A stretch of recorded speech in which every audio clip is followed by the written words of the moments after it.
훨씬 더 많은 일들이 있었을 것이다. 장시호 씨가 어제 이런 이야기도 해서 눈에 좀 띄었는데요. 이모가 항상 서로 개인 생활까지 다 알고 있어서 대통령이 나에게 약점을 잡혔다고 말했고 VIP가 나를 어려워한다 이런 주장을 했다고 합니다.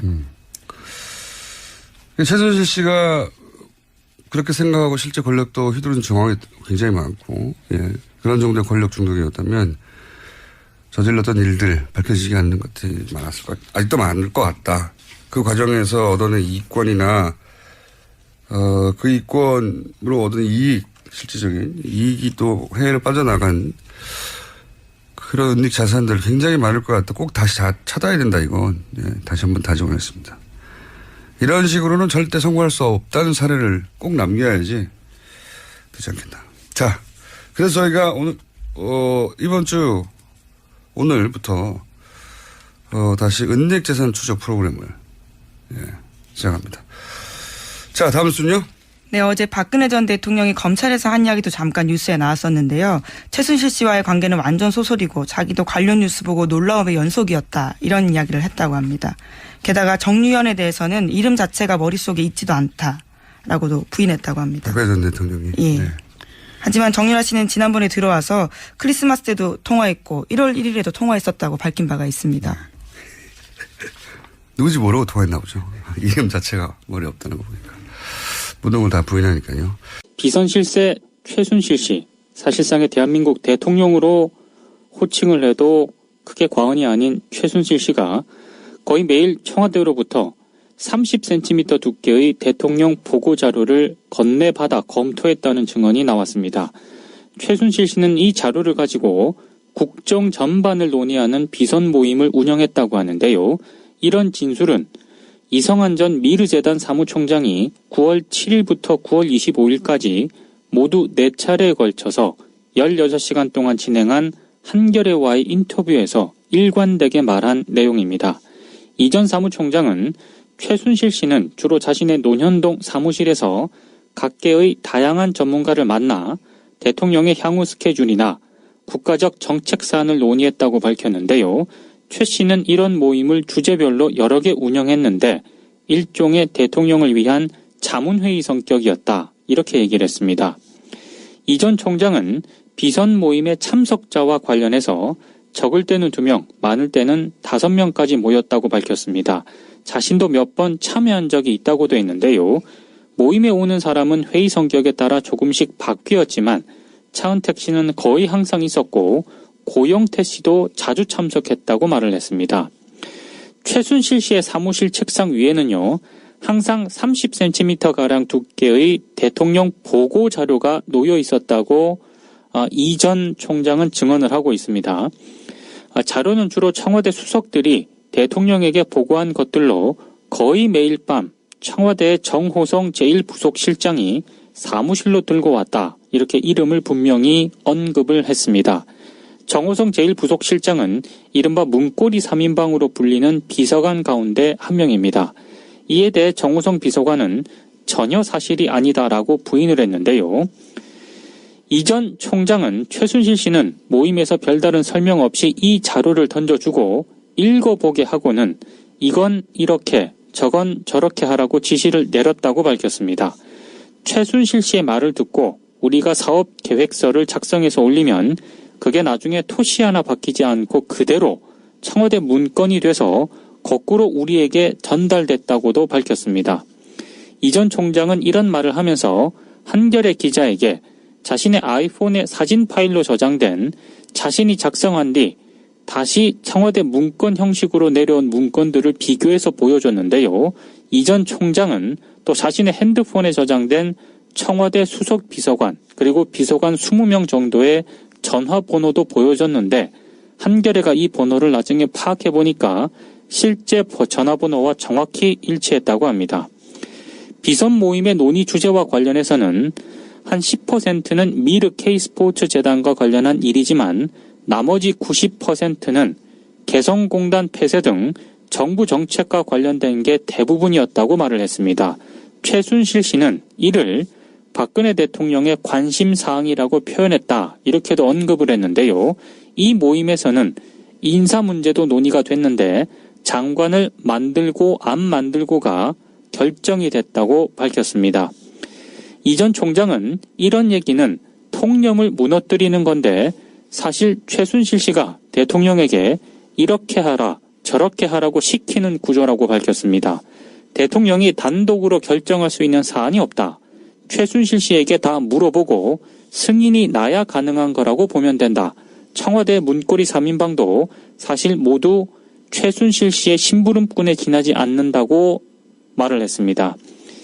이 전 총장의 증언은 상식을 뛰어넘는 것이기 때문에 한겨레가 지난 2달가량 취재를 했음에도 불구하고 이걸 지금까지 보도를 하지 않았다고 합니다. 하지만 JTBC라든가 TV조선이 엊그저께 그리고 어제 대대적으로 보도를 하지 않았습니까? 이 내용 자체가 한겨레가 2달 정도가량 취재한 내용과 상당히 일치하는 데다가 최순실 씨가 연설문을 미리 열람하고 수정까지 했다는 내용과도 부합하는 것이기 때문에 보도를 하기로 결정을 했습니다. 한겨레는 이 내용을 오늘 대대적으로 보도를 하면서요. 원래 이성한 전 미르재단 사무총장을 만나서 들은 얘기는 오프 더 레코드, 비보도를 전제로 한 것이었기 때문에 약속대로 한 달 동안 넘게 보도를 하지 않았다고 합니다. 하지만 상황이 지금 이렇게 되지 않았습니까? 그래서 독자의 알 권리를 위해 기사화했다고 오늘 사면에서 공지를 통해 밝혔습니다. 박근혜 대통령이 어제 국민들에게 사과를 하지 않았습니까? 하지만 박근혜 대통령의 해명과 상반되는 내용의 증언, 정황들이 잇따르고 있어서 거짓 해명 논란이 더해질 것으로 보입니다. 방금 소개해드린 한겨레 기사 역시 박근혜 대통령의 어제 사과 해견, 사과문과는 상당히 거리가 있는 그런 내용인데요. 박 대통령은 어제 청와대 춘추관 기자회견장에서 이렇게 얘기를 했습니다. 최순실 씨는 과거 제가 어려움을 겪을 때 도와준 인연으로 지난 대선 때 주로 연설이나 홍보 등의 분야에서 저의 선거운동이 국민들에게 어떻게 전달됐는지에 대해 개인적인 의견이나 소감을 전달해주는 역할을 했다. 또한 일부 연설문이나 홍보물도 같은 맥락에서 표현 등에서 도움을 받은 적이 있다. 이렇게 얘기를 했습니다. 저로서는 좀 더 꼼꼼하게 챙겨보고자 하는 순수한 마음으로 한 일인데 이유 여하를 막론하고 국민 여러분께 심려를 끼치고 놀라고 마음 아프게 해드린 점에 대해 송구스럽게 생각한다. 국민 여러분께 깊이 사과드린다고 고개를 숙였습니다. 하지만 미르재단 이성한 전 사무총장이 한겨레에 증언한 내용을 보면은요. 그리고 JTBC와 TV조선이 어제 보도한 내용을 보면 박근혜 대통령의 해명, 사과 자체가 거짓일 가능성이 굉장히 높습니다. 방금 전해드린 내용과도 일치하지 않는 부분이 많기 때문에 상당히 좀 문제가 커질 것 같고요. 대통령의 거짓 해명을 두고도 상당히 파문이 확산될 것으로 전망이 되고 있습니다. 조선일보 일면으로 가보겠습니다. 최순실 씨가 청와대에서 민정수석을 추천하는 내부 보고서를 받는 등 청와대 인사에 개입한 정황이 드러났습니다. TV조선이 보도한 내용을 조선일보가 오늘 일면에서 보도를 했는데요. 청와대 민정수석실 업무 중에는요. 최순실 씨와 같은 대통령 측근을 감찰, 관리하는 업무도 있는데 최순실 씨가 이 인사에 관여했다는 그런 부분이기 때문에 상당한 파장이 예상이 되고 있습니다. 이와 함께 최순실 씨는 대외비인 대통령의 해외 순방 일정표를 사전에 받아보는 등 박근혜 대통령의 국제행사 의전에도 개입한 것으로 나타났습니다. 대통령 해외 순방 일정은 경호상 이유 등으로 철저히 보안에 붙여지지만 민간인인 최 씨가 이걸 빠르게는 한 달 전쯤에 받아봤다는 게 TV조선의 보도 내용입니다. TV조선은 최 씨 측근들이 일했던 사무실에서 입수한 청와대 인사보고서 2매를 공개를 했는데요. 2014년 5월 작성된 것으로 추정되는 청와대 민정수석실 추천인 그리고 조직도를 보면 당시 홍경식 청와대 민정수석 등 현직 참모들의 사진, 프로필 그리고 홍 수석 후임자로 곽상욱 당시 감사위원이 추천됐다는 내용이 들어있습니다. 2014년 7월 신설된 뉴미디어 비서관 그리고 뉴미디어실 행정관에 KBS 미디어 출신 K씨, LG전자 S씨가 추천된 문건도 있습니다. 전직 청와대 관계자는 TV조선에 문건의 글자체와 형식 등이 청와대 양식과 일치한다고 밝혔습니다. 문건의 뉴미디어 비서관으로 추천됐던 K씨는 조선일보와의 통화에서 지인을 통해 비서관에 추천됐다는 이야기를 들었지만 고사했다고 말을 했는데요.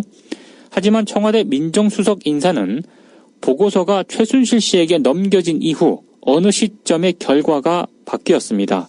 문건에는 민정수석으로 곽상욱 당시 감사위원이 추천이 됐지만 실제는 김영한 전 대검 강력부장이 임명이 됐습니다.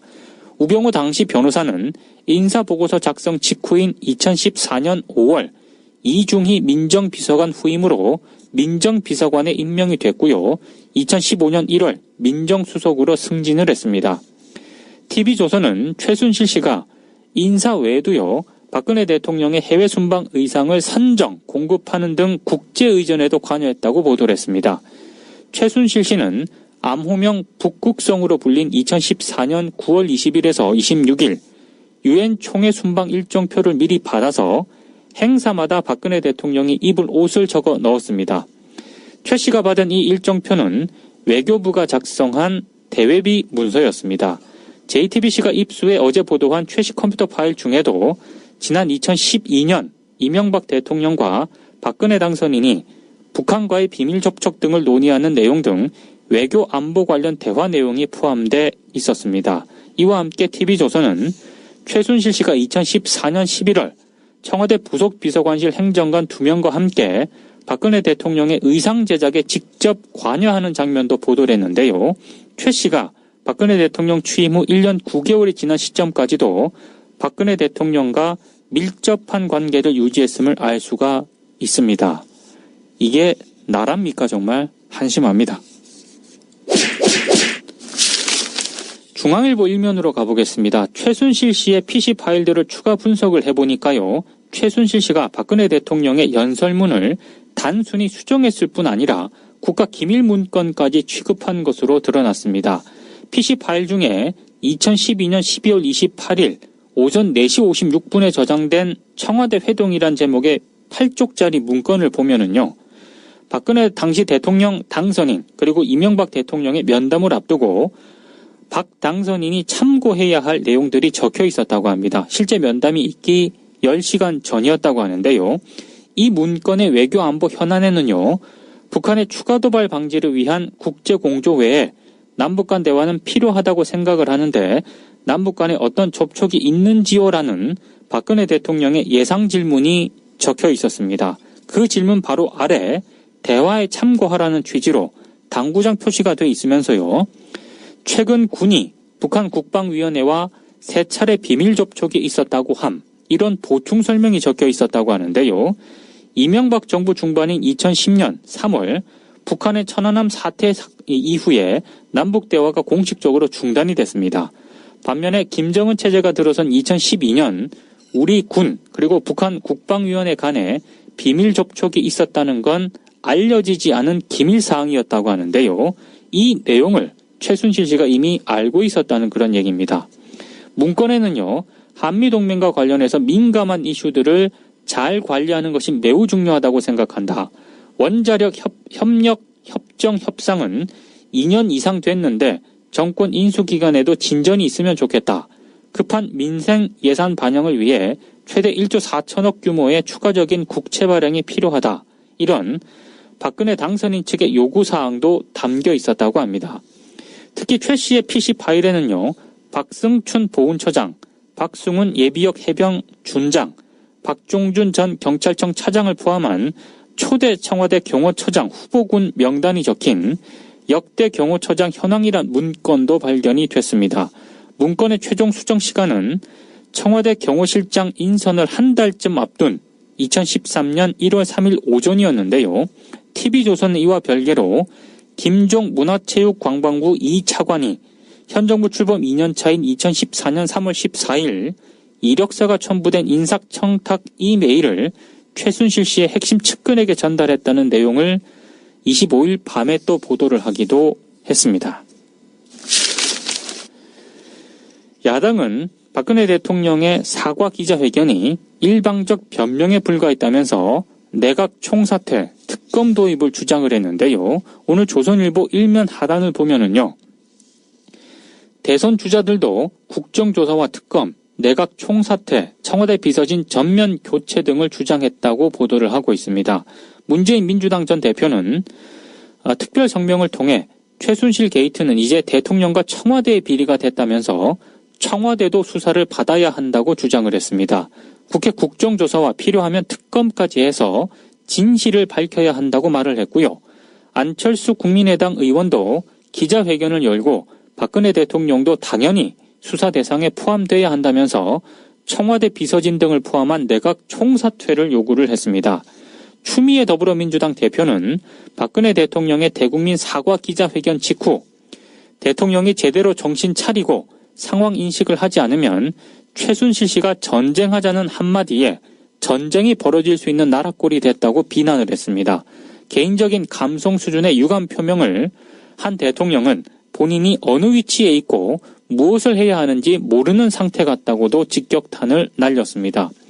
박지원 국민의당 비상대책위원장도 대통령은 변명으로 일관하고 자기 할 말만 했다면서 최순실 씨가 미르 K스포츠 재단을 통해 왕성한 활동을 했는데 누가 초창기에만 도왔다는 대통령의 말을 믿겠느냐 이렇게 비판을 했습니다. 20명 정도의 전화번호도 보여줬는데 한겨레가 이 번호를 나중에 파악해보니까 실제 전화번호와 정확히 일치했다고 합니다. 비선 모임의 논의 주제와 관련해서는 한 10%는 미르 K스포츠 재단과 관련한 일이지만 나머지 90%는 개성공단 폐쇄 등 정부 정책과 관련된 게 대부분이었다고 말을 했습니다. 최순실 씨는 이를 박근혜 대통령의 관심사항이라고 표현했다 이렇게도 언급을 했는데요. 이 모임에서는 인사 문제도 논의가 됐는데 장관을 만들고 안 만들고가 결정이 됐다고 밝혔습니다. 이 전 총장은 이런 얘기는 통념을 무너뜨리는 건데 사실 최순실 씨가 대통령에게 이렇게 하라 저렇게 하라고 시키는 구조라고 밝혔습니다. 대통령이 단독으로 결정할 수 있는 사안이 없다. 최순실 씨에게 다 물어보고 승인이 나야 가능한 거라고 보면 된다. 청와대 문고리 3인방도 사실 청와대 정호성 제1부속실장이 사무실로 들고 왔다. 이렇게 이름을 분명히 언급을 했습니다. 정호성 제1부속실장은 이른바 문고리 3인방으로 불리는 비서관 가운데 한 명입니다. 이에 대해 정호성 비서관은 전혀 사실이 아니다라고 부인을 했는데요. 이전 총장은 최순실 씨는 모임에서 별다른 설명 없이 이 자료를 던져주고 읽어보게 하고는 이건 이렇게 저건 저렇게 하라고 지시를 내렸다고 밝혔습니다. 최순실 씨의 말을 듣고 우리가 사업 계획서를 작성해서 올리면 그게 나중에 토시 하나 바뀌지 않고 그대로 청와대 문건이 돼서 거꾸로 우리에게 전달됐다고도 밝혔습니다. 이전 총장은 이런 말을 하면서 한겨레 기자에게 자신의 아이폰의 사진 파일로 저장된 자신이 작성한 뒤 다시 청와대 문건 형식으로 내려온 문건들을 비교해서 보여줬는데요. 이전 총장은 또 자신의 핸드폰에 저장된 청와대 수석 비서관 그리고 비서관 뉴스에 나왔었는데요. 최순실 씨와의 관계는 완전 소설이고 자기도 관련 뉴스 보고 놀라움의 연속이었다. 이런 이야기를 했다고 합니다. 게다가 정유현에 대해서는 이름 자체가 머릿속에 있지도 않다라고도 부인했다고 합니다. 박근혜 전 대통령이. 예. 네. 하지만 정유라 씨는 지난번에 들어와서 크리스마스 때도 통화했고 1월 1일에도 통화했었다고 밝힌 바가 있습니다. 누구지 모르고 통화했나 보죠. 이름 자체가 머리에 없다는 거 보니까. 모든 걸 다 부인하니까요. 비선 실세 최순실 씨, 사실상의 대한민국 대통령으로 호칭을 해도 크게 과언이 아닌 최순실 씨가 거의 매일 청와대로부터 30cm 두께의 대통령 보고자료를 건네받아 검토했다는 증언이 나왔습니다. 최순실 씨는 이 자료를 가지고 국정 전반을 논의하는 비선 모임을 운영했다고 하는데요. 이런 진술은 이성한 전 미르재단 사무총장이 9월 7일부터 9월 25일까지 모두 4차례에 걸쳐서 16시간 동안 진행한 한겨레와의 인터뷰에서 일관 훨씬 더 많은 일들이 있었을 것이다. 장시호 씨가 어제 이런 이야기도 해서 눈에 좀 띄었는데요. 이모가 항상 서로 개인 생활까지 다 알고 있어서 대통령이 나에게 약점을 잡혔다고 말했고 VIP가 나를 어려워한다 이런 주장을 했다고 합니다. 최순실 씨가 그렇게 생각하고 실제 권력도 휘두른 정황이 굉장히 많고 그런 정도의 권력 중독이었다면 저질렀던 일들 밝혀지지 않는 것들이 많았을 것 같다. 아직도 많을 것 같다. 그 과정에서 얻어낸 이권이나 그 이권으로 얻은 이익, 실질적인 이익이 또 해외로 빠져나간 그런 은닉 자산들 굉장히 많을 것 같다. 꼭 다시 찾아야 된다, 이건. 다시 한번 다짐했습니다. 이런 식으로는 절대 성공할 수 없다는 사례를 꼭 남겨야지 되지 않겠나. 자, 그래서 저희가 오늘, 이번 주, 오늘부터, 다시 은닉 재산 추적 프로그램을, 시작합니다. 자, 다음 순요. 네, 어제 박근혜 전 대통령이 검찰에서 한 이야기도 잠깐 한되게 말한 내용입니다. 이 전 사무총장은 최순실 씨는 주로 자신의 논현동 사무실에서 각계의 다양한 전문가를 만나 대통령의 향후 스케줄이나 국가적 정책 사안을 논의했다고 밝혔는데요.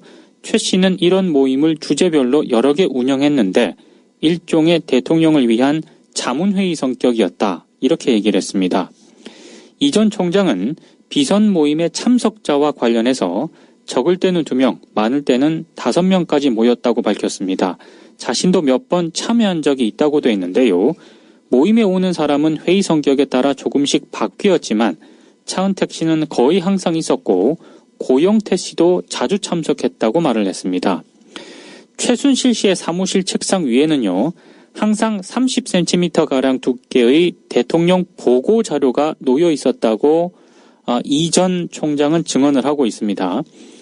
자료는 주로 청와대 수석들이 대통령에게 보고한 것들로 거의 매일 밤